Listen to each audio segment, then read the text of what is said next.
Hi guys, James at Rampant Lion Reviews again for you today with another beer review. For this one we are going to stick to Sweden and we're going to stick to my home county of Skåne here in the very south of the country. We're going to go back to one of my fairly local breweries who've been doing some very nice beers, particularly so over the last kind of 18 months. I really think they've upped their game in recent times actually, and I'm very curious to see what this one has in store for us. This is one of the Lokal och Småskaligt assortment beers that they've released in mid-2020. So for this review then, we are going to head to Landskrona, a little bit to the north of me here in Lund, where I used to work as a school teacher, and we're going to have a look at another beer from Brygghuset Finn. So this is going to be review number 6 or so, I think, involving this brewery.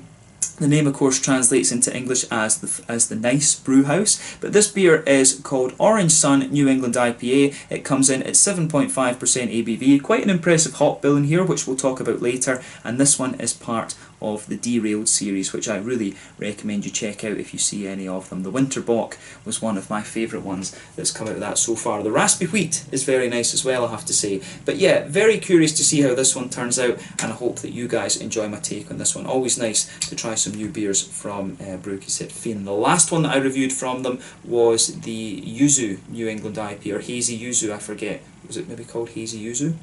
But yeah, I reviewed that beer for you back in sort of February, March time, so it's been a good couple of months since we've had Brygghuset Finn on the channel. So yeah, hopefully a good beer, and I hope that you guys enjoy my take on this one as well. So let's see how we get on. As always with my reviews, I'll tell you a little bit about the brewery before we taste the beer. If you want to get straight to the tasting, just fast forward. All the usual links are in the description below. That's the brewery website, the link to my other reviews that I've done from Brygghuset Finn before. No doubt you will see some more from these guys in the fairly near future. There's all the usual social media down there as well. If you want to see more reviews, do please consider subscribing to the channel. The whole channel of course has a geography based tagging system, so you can go into the homepage and search for beer based on country, city, state, county, province, prefecture, whatever it is you're interested in. Do check out the playlists of beers from different countries. There is one there for all the Swedish beers that I've reviewed for you, and that's constantly being added to. And as always, please do get in touch and let me know some of the other beers and breweries that you guys would like to see me review. Always great to hear from you guys that are watching the videos, and the support that you show the channel is hugely appreciated. So anyway, to tell you a little bit about Brygghuset Finn then, on to my brewery notes. So as I've mentioned to you already, Brygghuset Finn are based in Landskrona, about halfway between me here in Lund to the south and Helsingborg to the north. Very pretty city as well that I recommend you visit. But this company was founded by two of my fellow Lund University alumni, Peter Lindholm and Simon Frenberry, and these guys both studied entrepreneurship. As part of their course they had to create and plan a fictitious company, and for this they decided to plan a brewery. At that point they weren't sure if it was going to turn out for real, but thankfully it did. Simon was an avid home brewer, and he'd brewed beer during his time in the university halls of residence, the corridor rooms. And this was where he lived with his friend Joachim Larsson, who was a guinea pig for many of the early beers that were being produced, and he is now the company CEO. So after finishing university, the three of them found a perfect location for the brewery behind the old railway station in Landskrona. And they ordered a custom-made brewery towards the end of 2013, and they produced their first beers for sale there in early 2014. A year later, in 2015, Mats Hegerfors joined the company, and he's been really instrumental in pushing the quite impressive growth that these guys have undergone since. So yeah, last few years have been pretty impressive for these guys. They continue to grow. And in 2019 they were producing around 300,000 litres of beer, and that year they also launched their own festival which is called Finn Family and Friends, and this will take place yearly. I think this year, 2020, it was cancelled because of the whole kind of COVID-19 situation, but from next year I guess it will be a yearly event. In early 2020 they also refreshed their bottle designs. They underwent a kind of slight rebrand if you like, and they expanded the brewery to take their brewing capacity up to 800,000 litres of beer per year. I don't think they'll use all of that probably this year, but they have got plans to kind of scale up to that over the next kind of year or two, from what I've read. But as of July 2020, when I'm filming this review for you, according to Untappd, these guys have produced just over 100 different beers. I believe the exact number was 107 at the time of filming for you. But yeah, as I say, very nice little brewery. As I've said, they've upped their game really, I think, over the last 18 months, 2 years or so. The beers that I've had from them over the last while have been very nice. They do have their core range, which I would say are more kind of like restaurant-y type, you know, sessionable beers if you like. you know, sort of food pairing type beers. But if you have the Derailed series, those are the more kind of bold, craftier type beers, and you will get some really, really nice beers out of those. So if you get the chance to try some of those ones, I really recommend that you have a go at them. But yeah, maybe I need to review a few more from the core range actually, because they are fairly easy to get. But yeah, that's all I can really tell you about Brygghuset Finn for the moment. Cool to see what some of my fellow alumni making a success of it in the brewery industry, and I guess there will be many more that follow suit with that. But yeah, if you want to learn more about this brewery, check out the brewery website. You can follow them on Facebook and Instagram to keep up to date with all the latest goings on, and of course you can check out the Rate Beer, Untappd and Beer Advocate pages to learn more about all of the different beers that these guys have done. So yeah, let's get on and actually have a taste of this beer then. So I'll just let you have a little look at the artwork on this one before we open up. The can is sweating a little bit. But yeah, as I told you, this one is a 7.5% New England IPA called the Orange Sun. The artwork on that is very nice. It actually reminds me a little bit of the one that was on the Elements Lager, which was Chad Beer and Elm 11, actually, the collaboration that was released. I don't know if it is the same artist actually. Does it say who the artist was? Maybe I would recognise the name. No, it doesn't. I don't think it actually does say who the artist of the artwork is. Maybe they've got a branding company that does it for them or something like that. But yeah, there's a little blurb here on the side, and it says here, Solenstinger Nevero de Brand heter Sandhaven or Meisterspuna. So I think what this is basically saying, it's kind of saying like the burning heat, the lonely camel and the burning heat of the desert, the sand haven, the desert basically has inspired our Orange Sun New England IPA. This one is a hazy. It's hazy as a sandstorm, and it's hazy as a sandstorm that leads an explorer and his trusty camel to unexplored journeys, if you like.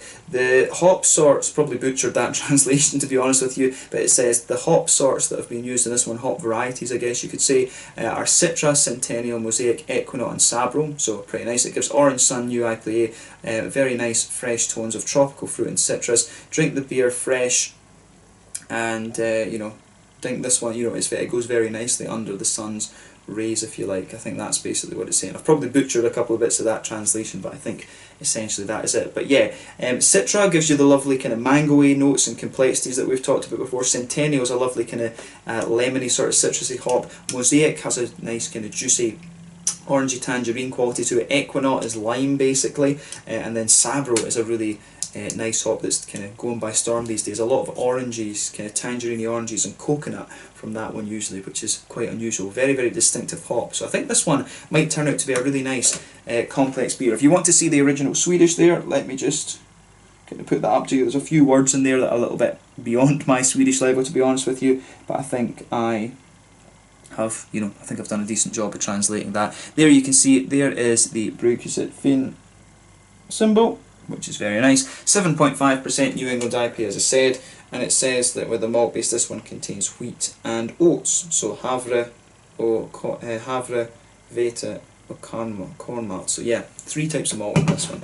So yeah, let's get this guy out and we will get on with the tasting then. Very curious to see what this beer has in store. 440ml can, of course, and I think I paid about, I'm pretty sure I paid, let's just sugar this up in case it's got a bit of sediment.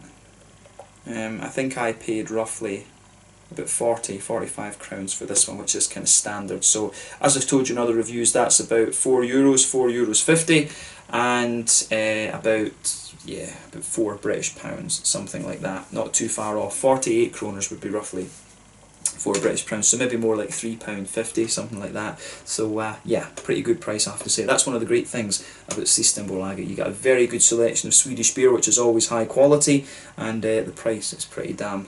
You can't really argue with that. You'd probably pay about £6, £7 or something like that for this equivalent beer from a local brewery back home in Scotland. So yeah.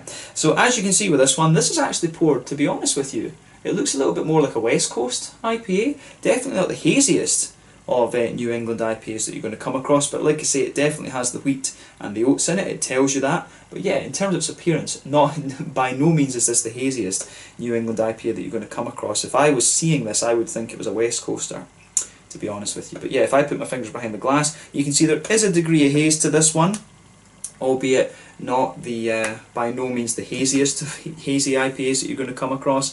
There's about a half finger of a frothy white head on that one. That's going to gradually fade away to be a sort of thin foamy layer. One or two big bubbles sticking towards the side of the glass, a few little ones heading up towards the bottom of that head there. But overall, it does look very, very nice, I have to say.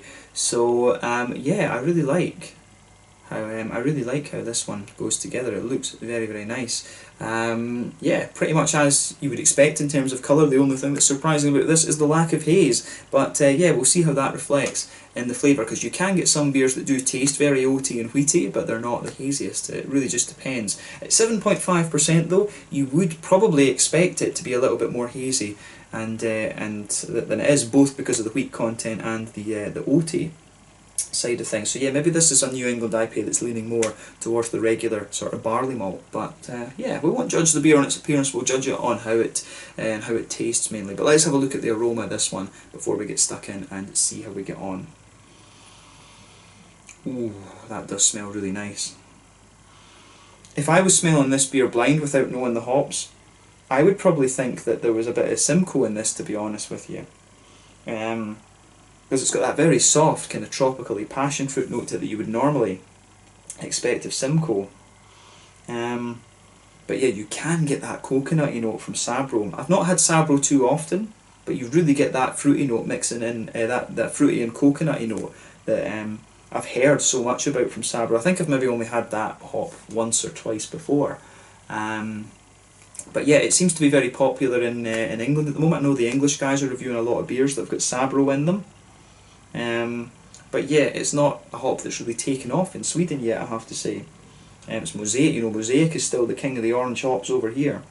But yeah, the aroma of this beer is really pretty nice. So on the malty side of things, yeah, this one doesn't smell like the most kind of creamy, wheaty New England IPA that you're going to come across. It really does smell more kind of, you can kind of tell with this one, it just doesn't have that big wheaty bitiness or the kind of creamy oatiness that you would normally expect of a New England IPA. I mean, it does come across, it's got a good bit of breadiness to it if you like, but it's got the, it's kind of got everything else that you would expect of the, it's really got everything else that you would expect of the New England IPAs.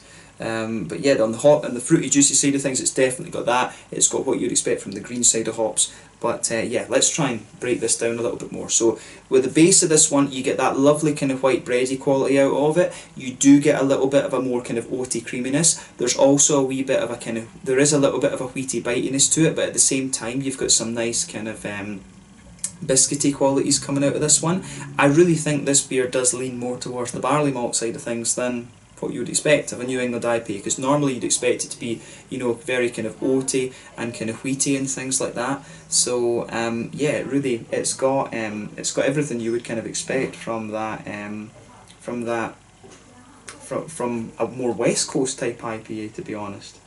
But yeah, it's really leaning more towards that barley malt. It's just not quite as thick and creamy in its aroma as you would expect from a New England.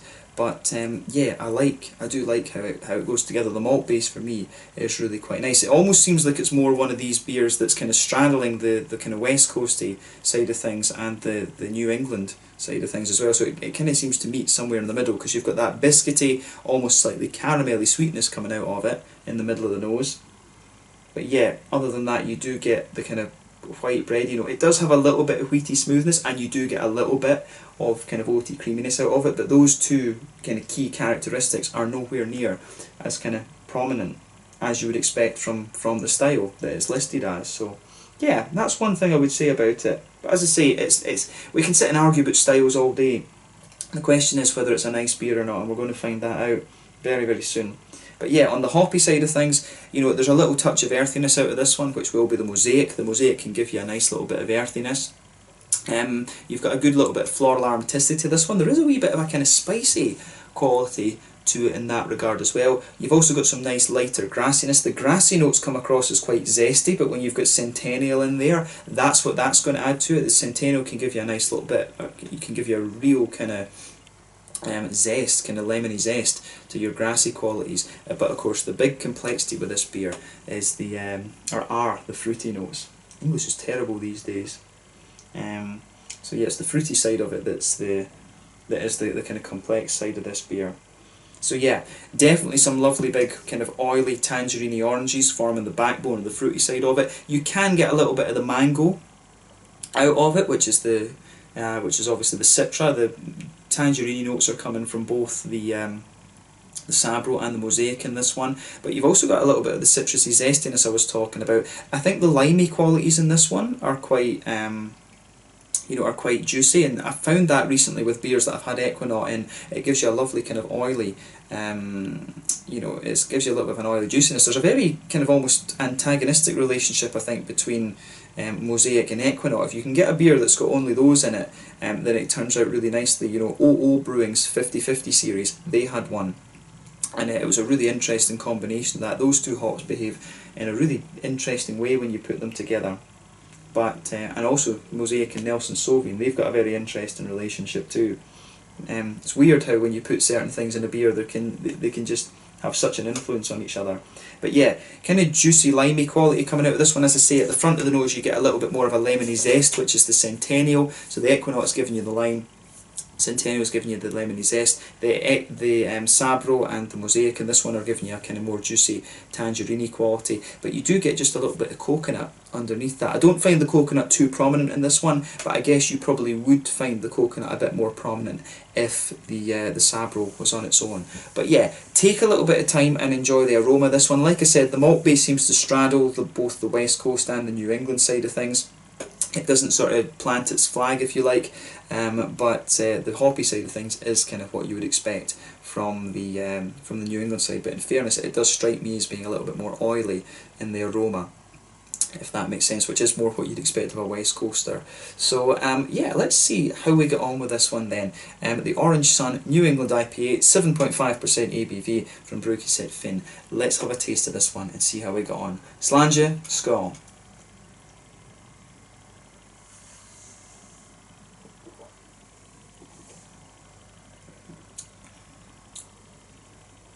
Oh yeah, I do like how this goes together.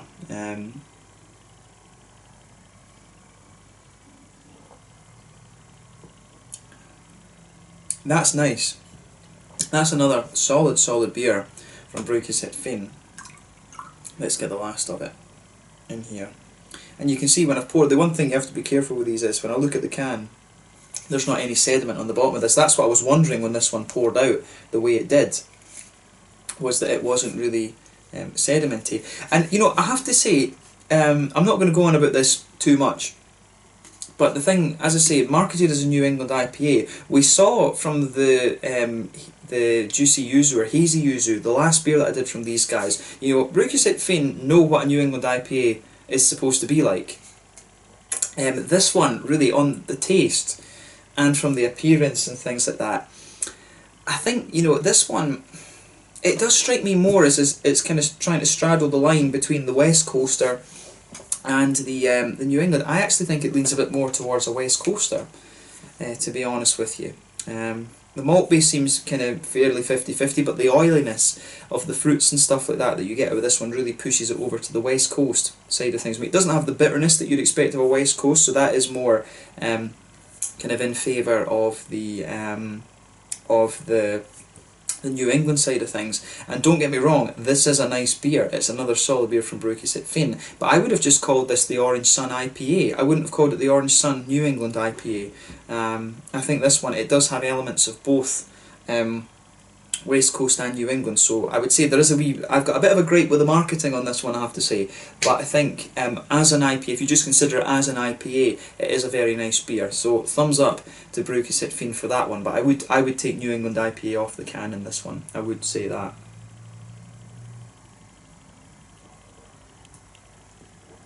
But yeah, you know, this one I think is it is damn solid, I have to say. So Well done to the brewery for this. So yeah, let's kind of break down the flavour a little bit then. So straight away with this one, you can feel that nice sort of white bready malt base, that kind of pale malty qualities. That blankets the middle of your tongue. When you go towards the back of the palate, on the back third of your tongue, you get a little bit more graininess out of this beer. It's almost like you've got a little bit of a more kind of brown bready quality towards the back of your palate there. But then as you go further into the aftertaste, you get a little bit more of the kind of wheaty bitiness out of this one. But as I said, the wheat, as was the case in the aroma, I don't find the wheat too prominent in this beer. It's got a little bit of that kind of, you know, wheaty, bitey, slightly astringenty sort of thing towards the kind of back of the palate, but then as you move more into the kind of middle third of your tongue, which is where you're going to get the majority of the malty complexity out of the beer, it really starts to lean more towards the kind of west coasty side of things. So yeah, middle third of your palate then, got the pale malty base to it, the sort of white bready kind of things. A little bit towards the back of that, you'll start to get the more kind of wheaty notes. You'll feel the kind of wheaty, thicker part of the beer. But then as you move towards the front of that middle third of your tongue, you will get some of the more kind of creamy, oaty type flavours, almost that oaty sweetness actually. I do like oat milk these days, I have to say.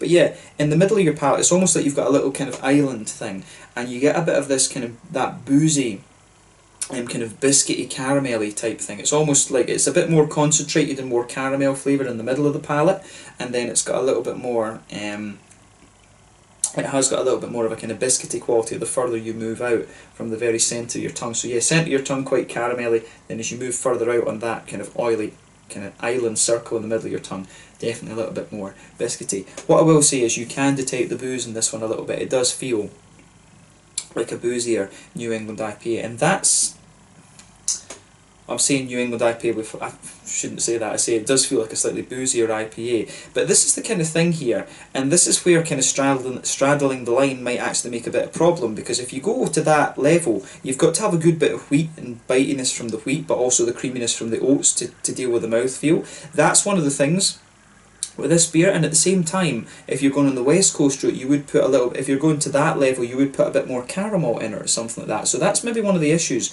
you have with this beer, kind of straddling the line, because it does come across as just a little touch boozy, but at the same time it's got, I would say it does have a little bit of caramel in it maybe. I wouldn't be surprised, going by the colour of it, I wouldn't be surprised if it's got a little bit of caramel and biscuit malt in there as well. So it does have a degree of sweetness, but the prominence of that kind of sweetness and caramelly biscuity thing in the middle of the palate, that's what makes me say it leans a bit more towards the west coasty side of things. But you do have little elements like the oatiness and the wheatiness that you would expect of the New England in there as well, but malt base definitely leans to the west coast for me, definitely. And as I say, it is pretty nice. It does just it does have the sort of booziness that you get out of this one is nice, and I like that. At the same time, most of the New England IPAs you'll get these days, they are sort of 6.5%. This one at 7.5 is a little bit heavier than that. Nothing wrong with that, but yeah, that's where the booziness in this one comes. Maybe if they brewed this to be 6.5% rather than the 7.5, the wheat and the oats might, you know, take a little bit more prominence. But I suspect that this beer it has a higher percentage of regular barley malt in it than other breweries would do with their New England IPAs. It strikes me as more barley malt orientated, this one. But as I say, you know, the thing to take away from this review is that it is a solid IPA, this one. I do like this, but my problem is with the New England IPA thing. I'm not going to say it again because I said I wouldn't earlier, but yeah. But yeah, the malt base on this one is definitely a bit more kind of boozy and oily in my mind than you would normally get from this style. If I was blind tasting that, I'd think more West Coast, to be quite frank.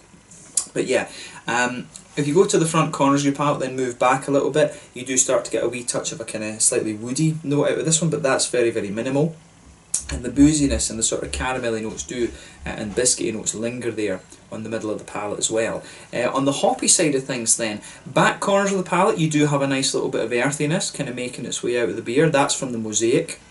I would say some of the other hops might contribute to that a little bit, but yeah, as you come further forward along the sides of the palate, you can feel there is a bit of dankness to this one, and I would say that this one does have a little bit more bitterness than you'll get from some. Maybe it's kind of between 40 and 50 IBUs.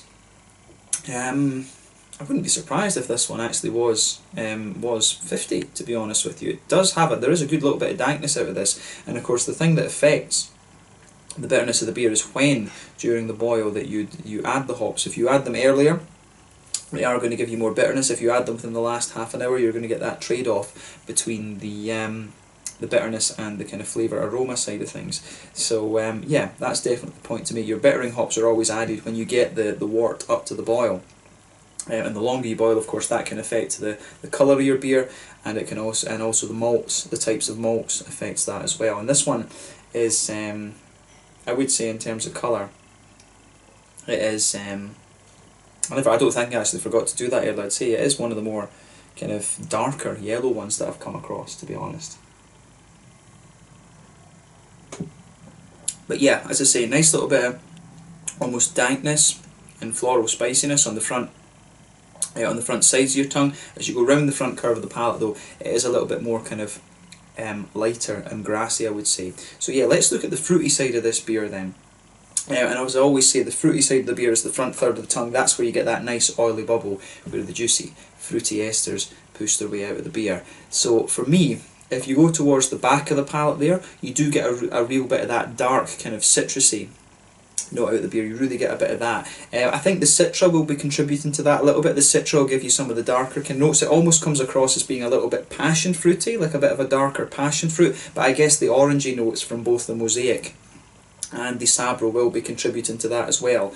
So yeah, you do get a bit of that kind of darker, more pungent tropical fruit towards the back of the palate there. But as you come further forward from that, a little bit of the passion fruity notes, they kind of fade away a little bit. You do get a little touch. There is a wee tiny bit of mango to it, but not a lot, to be honest. But then as you reach for the front kind of 2/3, if you like, of that front third of your tongue, if that makes sense. I mean, the front kind of 22-ish% of your 25, probably the front quarter of your tongue, in fairness, I think it's got a lovely kind of orangey, oily base to it, but you can feel that the lime is mixing in with that as well. So you've got this kind of big oily, kind of orangey, tangerine-y, limey sort of blob at the kind of front of your tongue as well, which is really interesting. As you go further into the aftertaste, you are going to feel kind of towards the sides of the front of your tongue, there is a wee touch of that kind of coconutty flavour developing, and that's the Sabro obviously that's giving you that. But yeah, the Equinaut, the Mosaic and the Sabro are all coming together to give you a big kind of oily, limey, orangey character towards the front of the palate and the beer there. And that's nice how it goes together, I have to say that about it.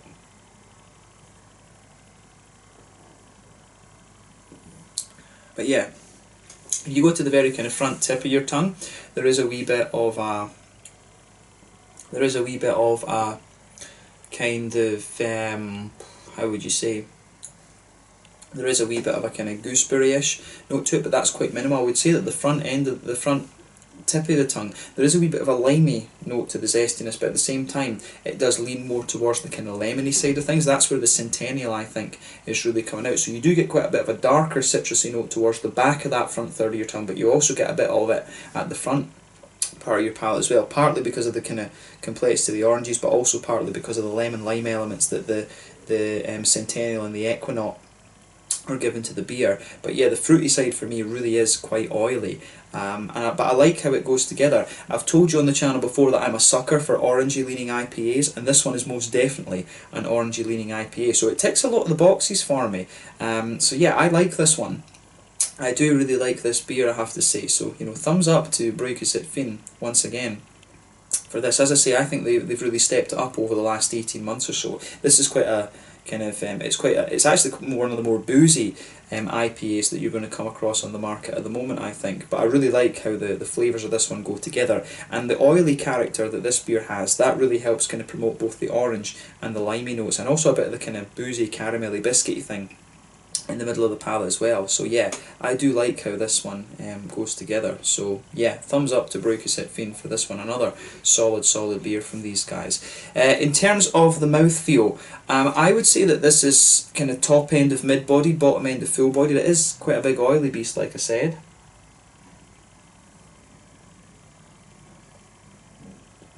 Yeah, quite a big oily beast in my mind. I do like how that goes together. As I say, more kind of mid full bodied, and the whole mouthfeel is quite oily for me. Carbonation is quite smooth, and yeah, big oily, quite smooth IPA, this one. In terms of the bitterness, I think this one is, I want to say 50 IBUs. I want to say that this one is 50 IBUs. It could be a little bit more than that, to be honest with you. It does have a good little bit of an almost dankness to it, and all 5 of the hops in this will contribute that. They're all very high alpha acid hops. You know, Citra sits around kind of 13%. I know that Mosaic can be around 14%. Centennial, I think, is usually about 12. Sabro, I don't know. I think Sabro is about 14, the same as Mosaic. I can't remember what Equinox is, come to think of it as well, in Centennial, but yeah, all the hops in this one are fairly high alpha acid, into the low teens if you like. So yeah, you are going to get a good bit of dankness and floral quality out of this one. But yeah, good bit of kind of hoppy bitterness to this one. I would say maybe about 50 IBUs. The malt base, like I say, quite smooth underneath, and it does have elements of the New England side of things, but more kind of boozy and oily and kind of caramelly, to be honest with you, so more like a West Coast malt base rather than anything else. And yeah, the fruits are nice and big and oily in this one. So yeah, as I said to you, I like this beer. It's got a lot of things that tick the boxes for me in terms of what I like in IPAs. The orangey notes, the oiliness, the kind of slightly biscuity, caramelly sweetness to it. But yeah, my one gripe with it is the fact they've called it a New England IPA. If I was blind tasting this, I don't think I would think this. I would not think that this is a New England IPA. I would think this is a.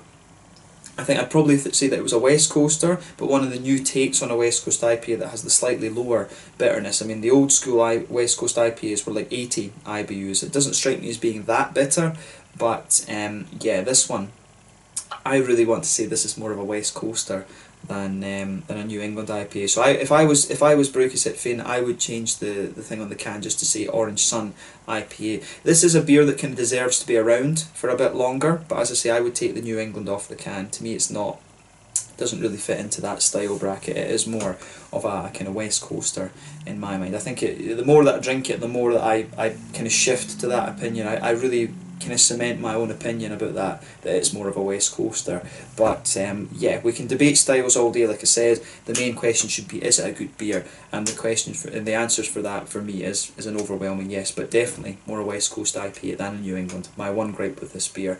But yeah, this one, I have to say, it was really nice. I'm going to go away and enjoy the rest of this now, and I guess we'll sign off on this review. So yeah, once again, thank you for watching my beer reviews. Until the next time, please like, subscribe, share, all the usual YouTube stuff. Let me know your own thoughts on this beer in the comments section below. Let me know what your favourite beers are from Brygghuset Finn as well. No doubt we will return to these guys in the near future. Their Derailed series always has some very interesting beers, and this seems to be their more kind of crafty, sort of experimental series, if you like, so do check them out, particularly in the winter, when the winter box there, that's a very, very nice one. But yeah, thank you again for watching my reviews. Until the next time, please like, subscribe, share, all the usual YouTube stuff. Check out my social media, check out Brygghuset Finn, and you will see more reviews from these guys in the fairly near future. The Orange Sun New England IPA, as they've called it, or Orange Sun IPA in my opinion, 7.5% ABV from Brygghuset Finn in Landskrona here in Skåne in the very south of Sweden. I can feel the booze going to my head with this one, so we'll sign it off there. Slange, skål, cheers.